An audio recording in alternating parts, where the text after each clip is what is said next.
Two events have happened in the last few days. One in Mombasa, another one Karen, Nairobi. In Karen, Nairobi, Rigathi Gachagua addressed the nation in an interview with Jesse Rogers of KTN. In Mombasa, Raila Odinga with his team met President William Ruto with his team, State House, Mombasa. Tongues got wagging. Many people are of the view that Raila Odinga and William Ruto have a pact.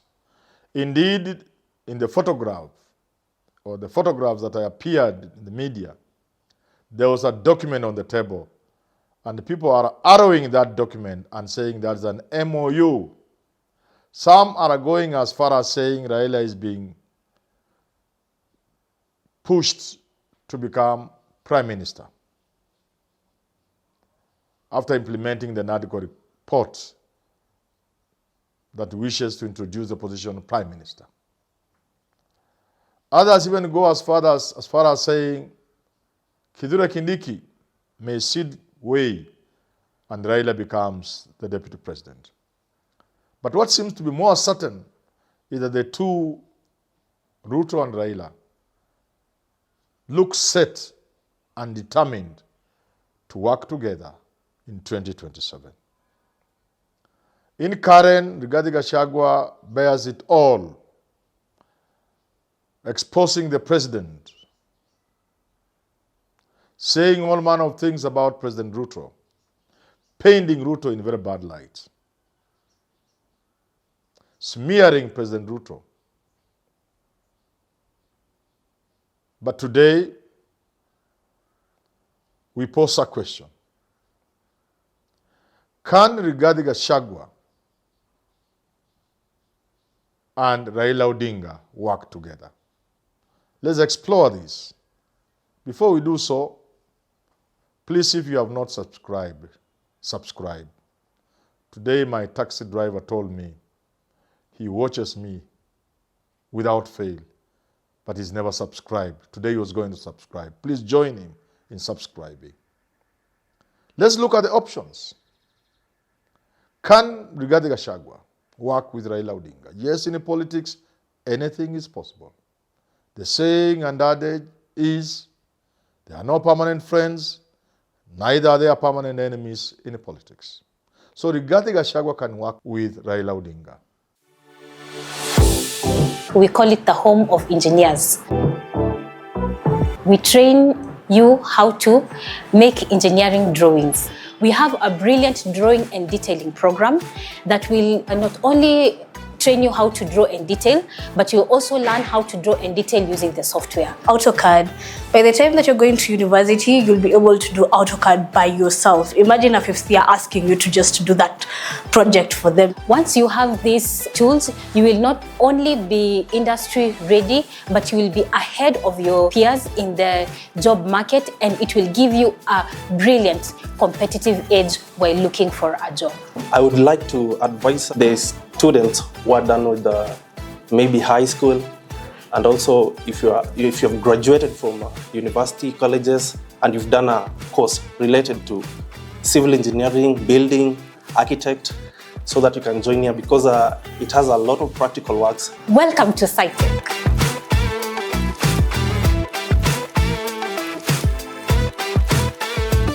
What are the possible permutations in that working together?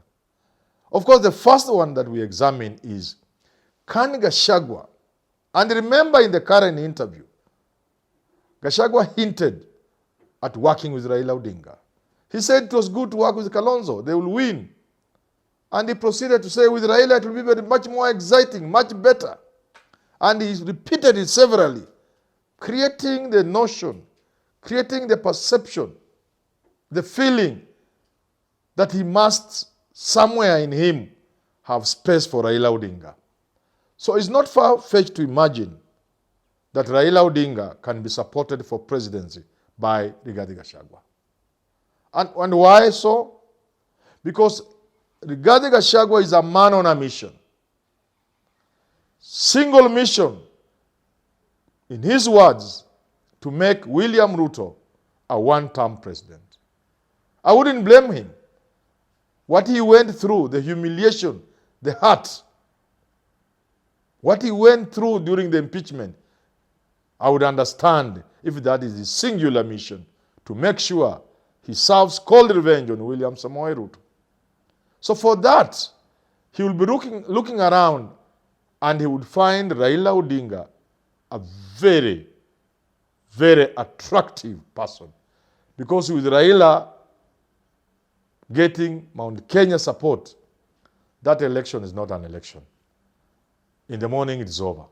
Before 10 o'clock, as my friend Atroli will say, Saine Usubui, Raila is the president. But what are the challenges with this option? The main obstacle to this option, Raila will find it difficult to get direct support from Gachagua. And the reason is simple. Once bitten, twice shy. Rigathi Gachagua is clear that if he enters into any MOU, any cooperation, any working deal with anybody to form government, it will be watertight. Once bitten, twice shy. That they entered into a relationship, into a cooperation to form government is Ruto.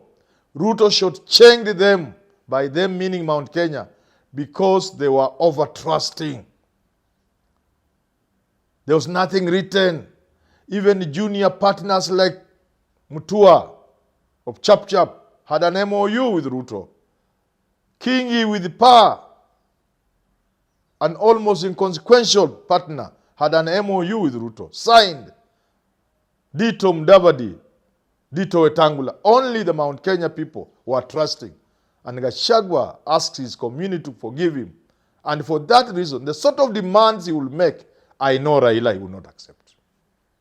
For such a demands to be met, the sort of campaign Raila will be forced to have, I don't think Raila can take that kind of thing. And therefore, that becomes a little challenge in the way that Raila can work with Gachagua, but not on Gachagua's terms. And because of that, that arrangement may have a problem. That arrangement could have a problem because the demands from Gachagua may not work for Raila. In any case, if Raila wanted to run with the support of Gachagua and the rest, Raila is a political animal like no other. What he would do is to set an agenda, toss it up there in the sky, and let people like Gachagua react to it. Soon, they would all see that they can only swim across the ocean with the Raila support. So it will be them rushing to Raila. And when you rush to Raila, you will not go with demands. So yes, they can work together. But I very much doubt they would because of those demands. And if they are working together, it will simply mean Gachagua has no option but to support Raila Odinga. What is the next option? The next option is that Raila Odinga and Gachagua can work together to produce another candidate. Again, a very serious possibility. What makes this possibility very attractive is the element of sacrifice. That for the first time, Raila is sacrificing his ambition for another human being. Say for Matiang'i or Kalonzo. That will be very exciting, and it will be used for mobilizing that Raila this time round has sacrificed his ambition for another Kenyan. That will be a rallying cry. That will be a call. That will really mobilize the people of this country to support that candidate. That candidate will be supported because of that.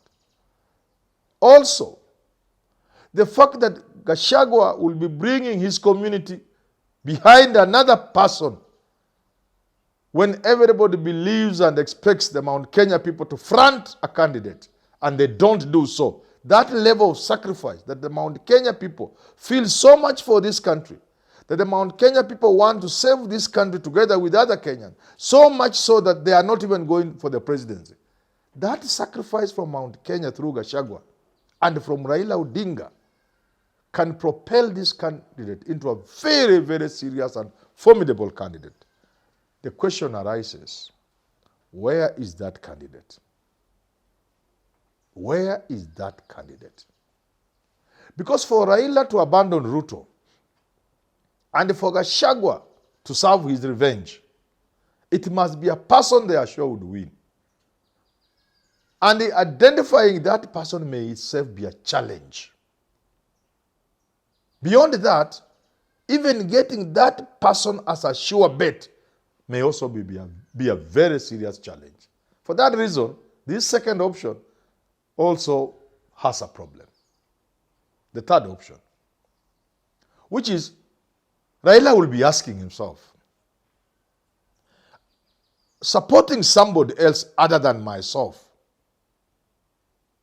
means I'm abandoning Ruto for somebody else. Put it simply, Raila will find it logical to abandon Ruto if he's the one running. But to abandon Ruto to support somebody else introduces complications for Raila Odinga. Because he will reckon, first of all, what chances are there that this person will beat Ruto? Is this person being taken, will Ruto take this man for breakfast, or that person, and then look at me and laugh? Ambia wewe mzee nilikwambia tufanye kazi ya kusikia. Sasa angalia unaniletea nini? The challenge of not being sure that the person you support can beat Ruto will make Raila shy away from that support, that kind of support. Secondly, Raila will figure out, where am I likely to reap most benefits? Because if I'm not running, it is what is there for me in the whole game. I'm not the one running. What do I benefit? So on one hand, he has William Ruto. On the other hand, the other candidate. You are not even sure whether this other candidate will win. But let's for a moment even assume they can win. Raila can reap more benefits from Ruto than from the other candidate. And it's simple to see. With Ruto, you begin reaping benefits now. In fact, you continue reaping. Raila has started reaping the benefits already. He has his men and women in government. No less than 6 cabinet positions for him already. Reorganization at the level of principal secretary is underway. He will reap big. And there are many other benefits you're already reaping. You can imagine how much more I can reap if Ruto succeeds in 2027. So as a human being, and Raila is a human being, considering the two sides, a person he would support with the possibility of winning or not winning, and the Ruto whom he's already working with, I think you don't need to be a genius. Haitaki hesabu kubwa. Raila will quickly figure out, like almost anybody else would, that there's more to benefit from the Ruto side than from the other side. So that means, in conclusion, that either Raila is going to run himself, and if he doesn't run, it will look more likely that he would support William Samoei Ruto.